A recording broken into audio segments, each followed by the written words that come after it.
The clouds parted over the Isles of Boreas. It was time to choose. The rebellion was in trouble. Ravens were scouting for the secret rebel base. They needed a game changer. Pieces of the Sky Ripper had surfaced. Renato knew that using it could go catastrophically wrong, but he was sure he could figure out how to use it safely. Also, a temple had risen out of empty desert. The Iblis stone was hidden there. It was a dangerous artifact. It could corrupt its user into a bloodthirsty monster. Maybe he could find a way to use it, to take its power without surrendering to its wickedness. And also, his old friend Lapino needed rescuing. Of course, Renato had a pretty strong suspicion that Lapino had betrayed the rebellion. But could Renato really leave an old friend to the Ravens? The island was windswept desert. No one went there except ostriches and ostrich hunters. The Iblis stone. It would whisper promises in his ear, offer him power for blood. But this time, Renato was sure he could master it. And so, Renato went ostrich hunting.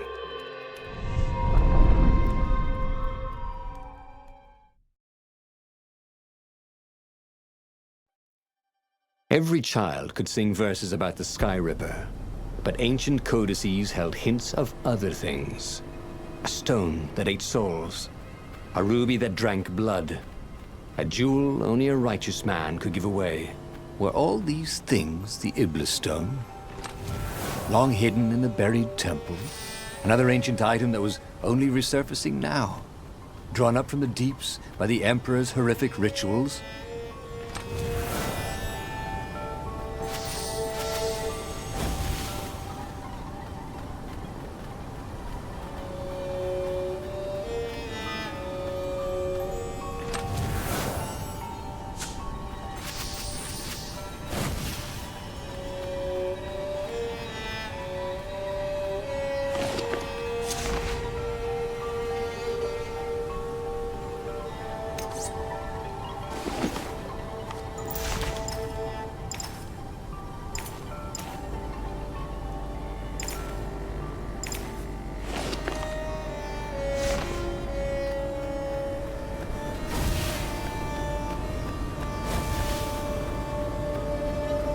What was he doing here? Last time, the stone had fought him for possession of his own soul.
Ravens were already here, cawing in frustration. They were still searching for a way in. Good. Then he hadn't come too late.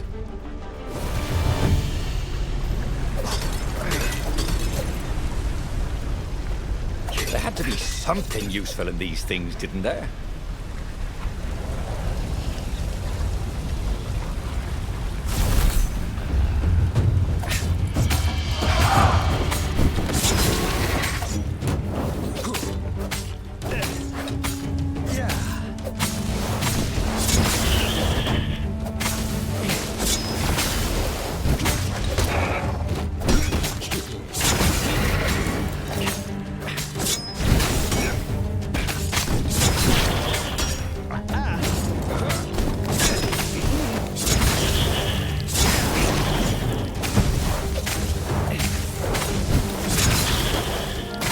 fishy?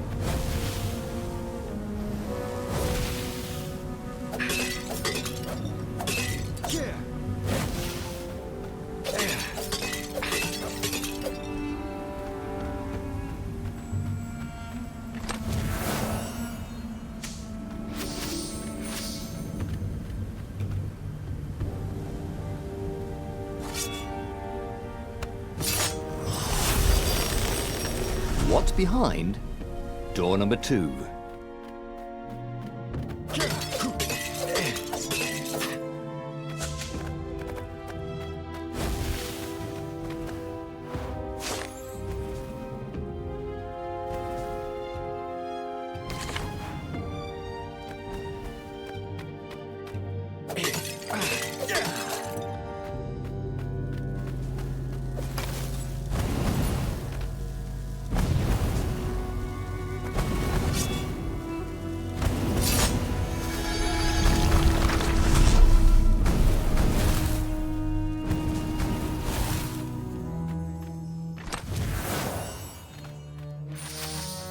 Sweet. You could use this material to craft a spork.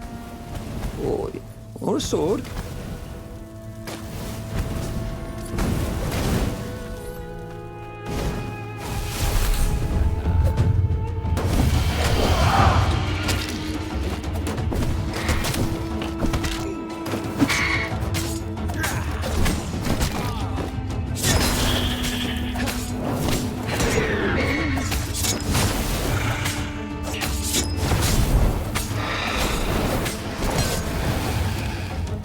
I think this is yours, said Renato, but he couldn't hear his enemy's answer.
Odd that they never locked these things. There had to be some way to use the Iblis stone. It was old, wasn't it? People are so much cleverer now. And Renato was pretty sure he was cleverer than most people.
Sell this stuff, thought Renato. I could retire.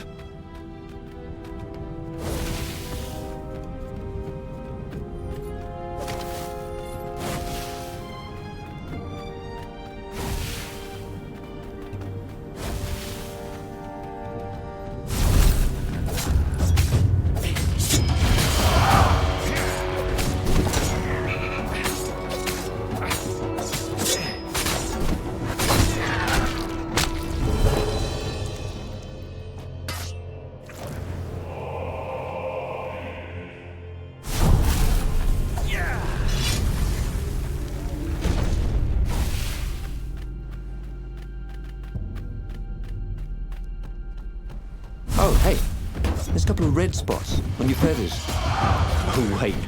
Not yet.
Every day he was getting better and better.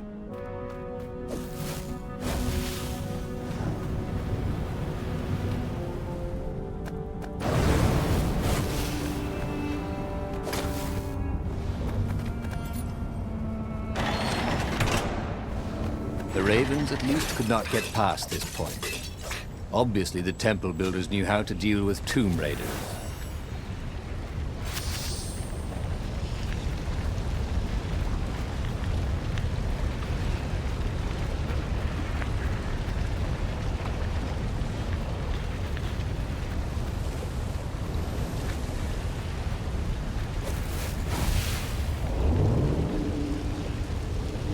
Oh, this really didn't have much in the way of safety features, did it?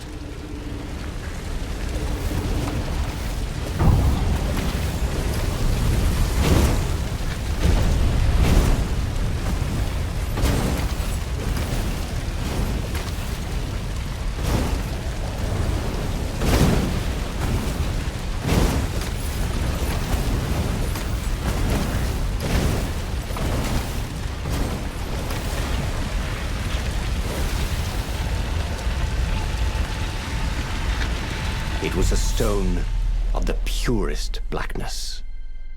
It reflected no light, like a void made solid. Nervous, he picked it up. I can make you mighty. Who said that? Give me blood. It was the stone, eager, thirsty. Kill the Emperor's daughter.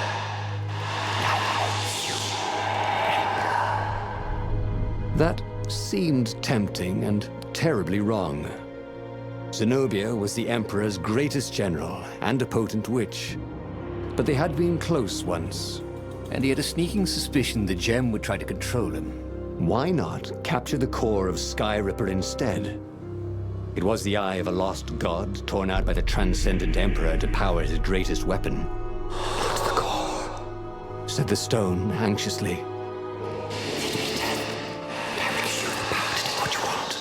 But even though Renato knew how evil the gem was, he had a clever plan for dealing with it.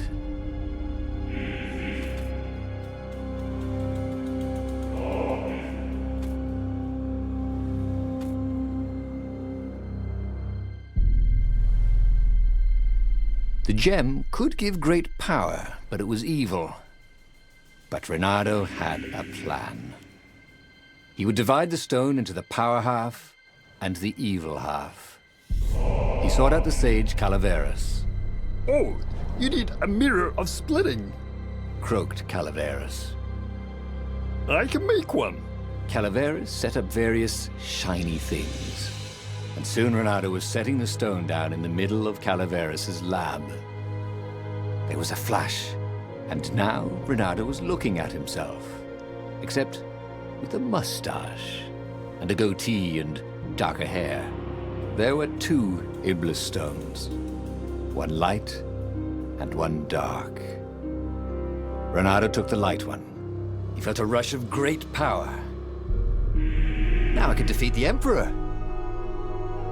Wait a minute. Unfortunately, He couldn't think of any way to use it without hurting someone. That wouldn't be nice. "Give me that," said his evil-looking twin, and he drew his sword.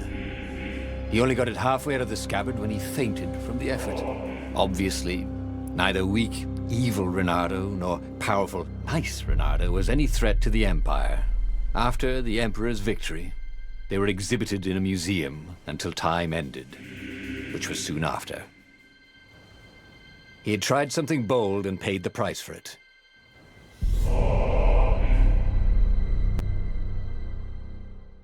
Every child could sing verses about the Sky Ripper, but ancient codices held hints of other things.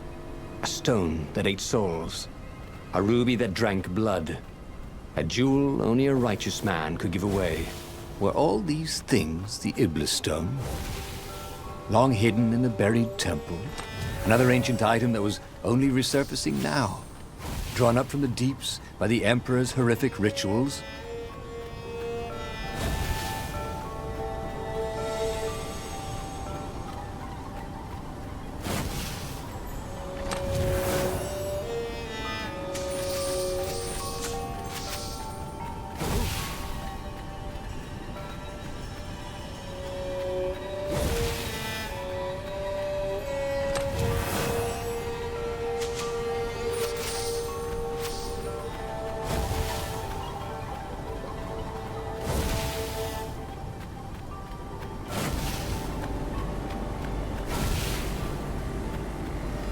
What was he doing here? The last time, the stone had fought him for possession of his own soul.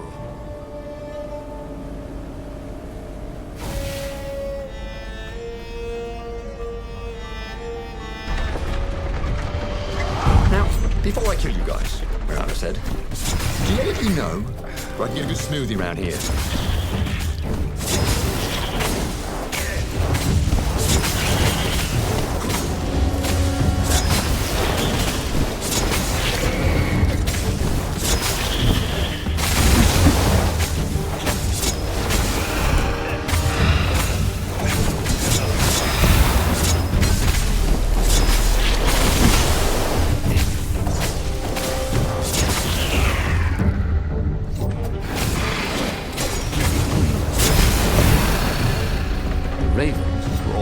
Here, cawing in frustration. They were still searching for a way in. Good. And he hadn't come too late.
Bernardo and hot potato.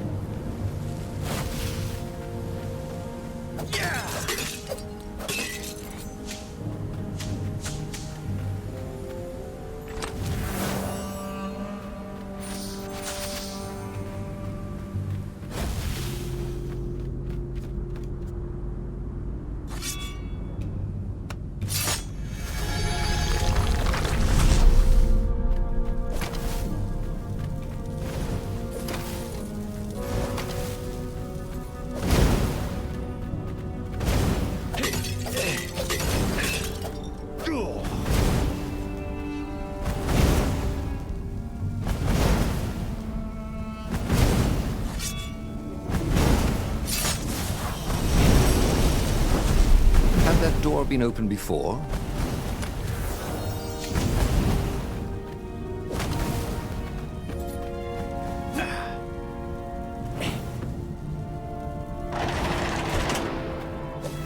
There had to be some way to use the Iblis stone. It was old, wasn't it? People are so much cleverer now.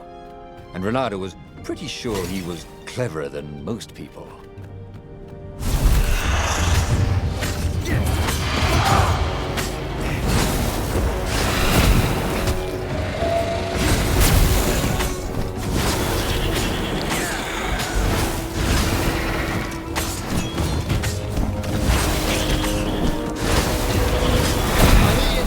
Silent type.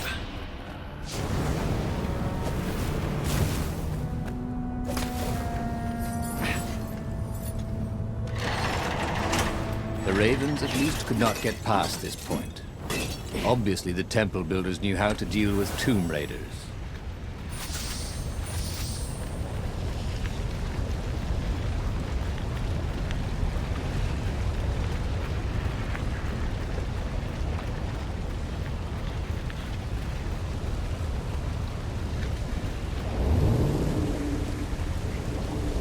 These platforms were great. Renato wanted one for his house.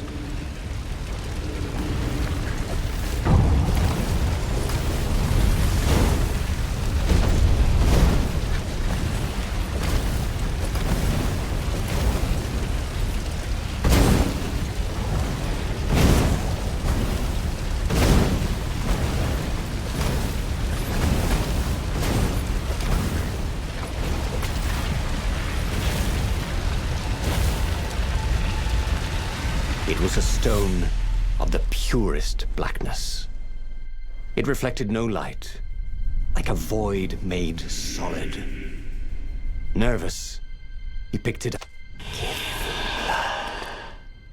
It was the stone, eager, thirsty. Kill the Emperor's daughter.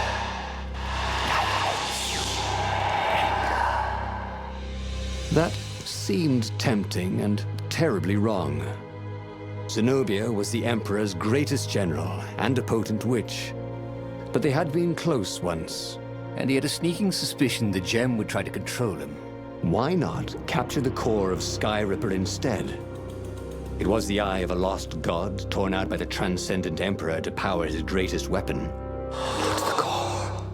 Said the stone anxiously. But even though Renato knew how evil the gem was, he had a clever plan for dealing with it. Why was he listening to a talking rock? Ah, but the rock had a point. If the stone could truly turn him into a powerful warrior, he could defeat the Emperor with the very weapon the wicked old toad had sought for himself. To be a hero, you had to sacrifice old friends sometimes, especially when they've become enemies.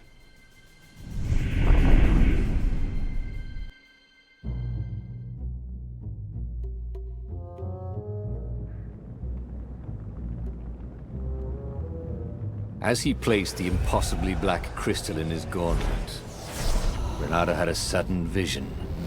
Charred fields covered in dead ravens below a black sun. Was it the time of the lost gods before the transcendent Emperor? Was it the future? Feed these souls, it whispered. Take the power. He could feel the stone's hunger for souls, its thirst for blood. All right, I get it. This was going to be interesting.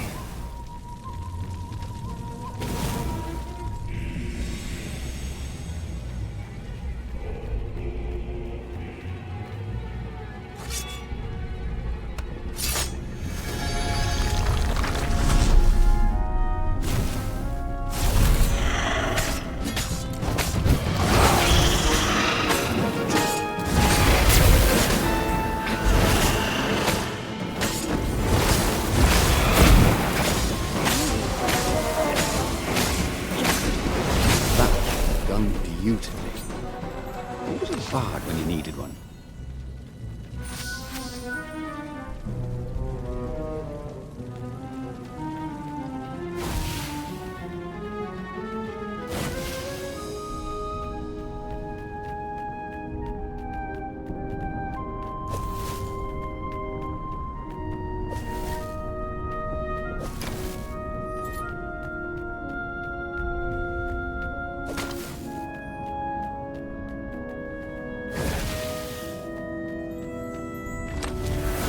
Why would anyone put his slinky collection in a strongbox, thought Renato.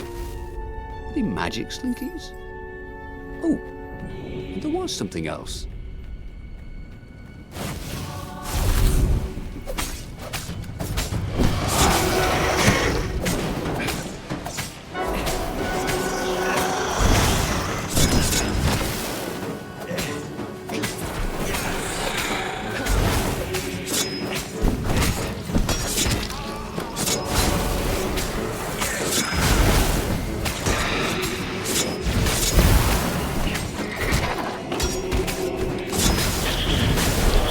The ravens on Zenobia's island were no match for Renato. They screamed as the stones sucked out their souls. And with each death, he felt stronger. Take the power, the stone told him.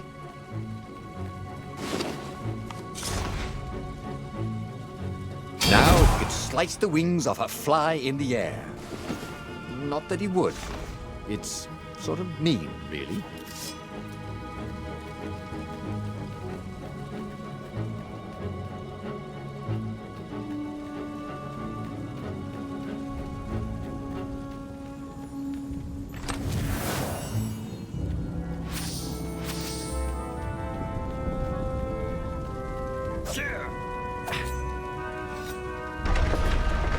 He couldn't do worse with Zenobia than he'd done with the core, could he?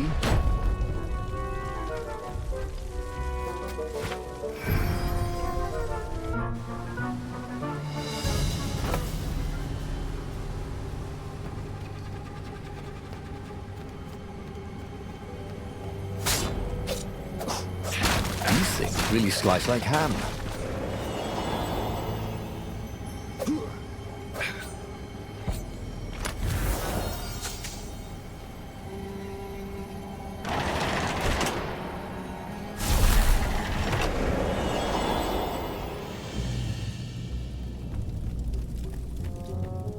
Zenobia was waiting for Renato. She was alone, confident as always.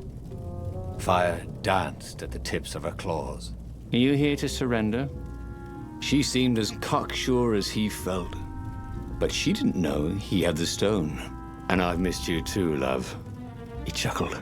She spotted the stone and bolted without another word.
Finally, Renato caught up to her. He had never seen her scared before. At school, she'd been the determined, brave one. Now her eyes were wide, frightened. He didn't like seeing her this way. Kill her, whispered the stone. You cannot win your rebellion without it. Please. No, said Zenobia. Not that way. Oh, they had been so close once.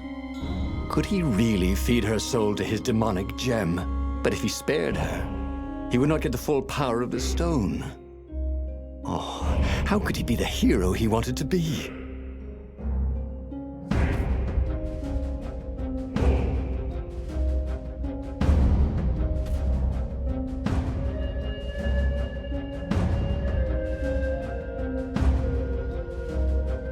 Renato hesitated. Zenobia was his greatest enemy.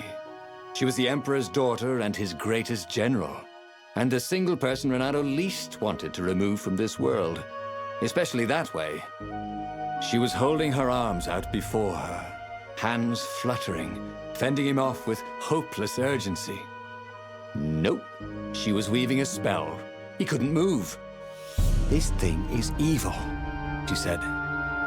She slid the Iblastone out of its slot in his gauntlet and slipped it into a bag. Maybe we can learn from it. She eyed him with a strange, wry, apologetic look. I missed you too. And before he could move again, she was gone. Learn from the Iblastone? What did that mean? Would she take it to the palace or to the observatory on the Nexus? If she thought it was evil, she wouldn't want it in the palace. And, after all, it was evil, wasn't it? Maybe I can outrace her to the observatory, thought Renato. Cats can run faster, but foxes can run longer.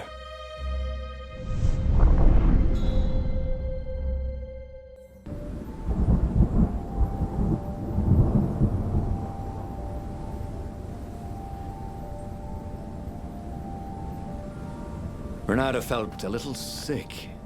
Ever since Zenobia had taken the stone from him, he'd felt an ache that wouldn't go away. He missed it. He wanted it back. He needed it back. Why hadn't he killed her when he had the chance? She was the enemy. He hadn't even seen her in 14 years. Why had he hesitated? You're a sucker for an empowered woman. Renato kicked himself. Don't make that mistake again.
Zenobia thought the stone was evil. Was it? Well, yes, but he still longed to have it back. He'd felt so good killing ravens with it, and yet he'd felt unclean ever since he'd touched it. She confused him. She'd made him want to be a better fox, and then she'd abandoned him, never telling him she was the Emperor's daughter, never contacting him since. Well, who was she to tell him the stone was evil?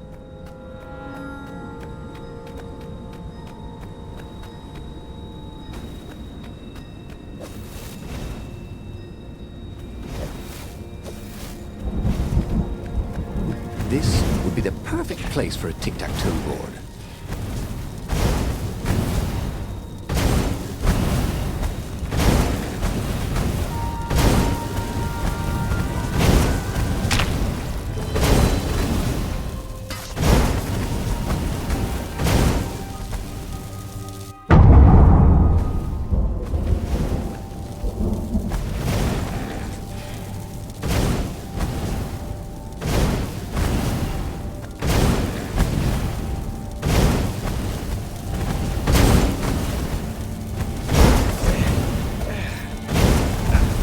Energy spheres.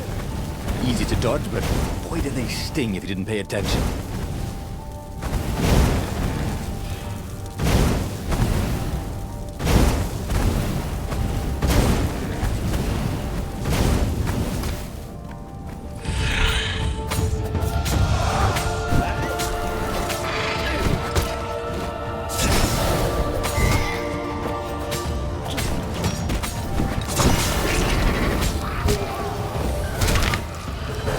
Where Renato went next, we cannot follow. Yet.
This one contained nothing but unmatched gloves. And something more useful.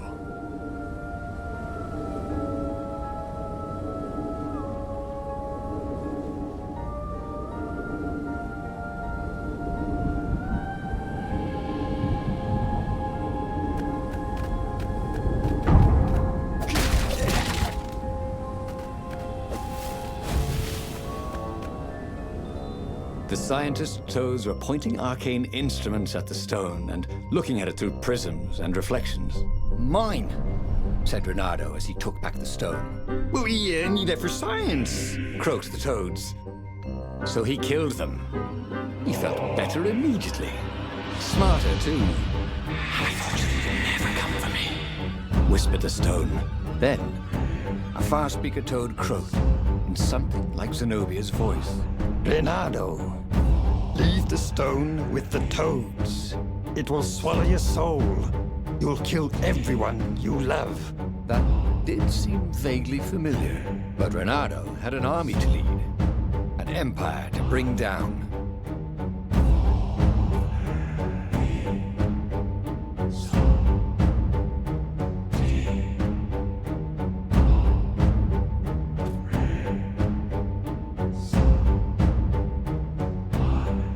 I know you can fight this thing.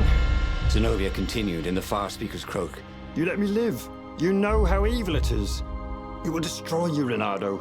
It will destroy everything you love. He had tried to convince himself that this time he would control the Iblis stone. But he could feel his will becoming brittle. She was right. He would get rid of it. Right? Now. Or now. He didn't really want to. I know. I'll go to the mountains, Reynardo thought. I'll find the strength to do it in the peace and quiet there.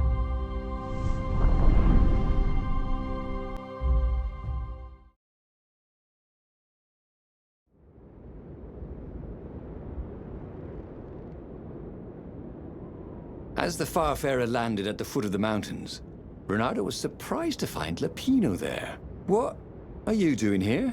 Oh, you wouldn't believe it. I was stowed away on an Imperial courier ship, dressed up as a combat nurse carrying a general's beak transplant.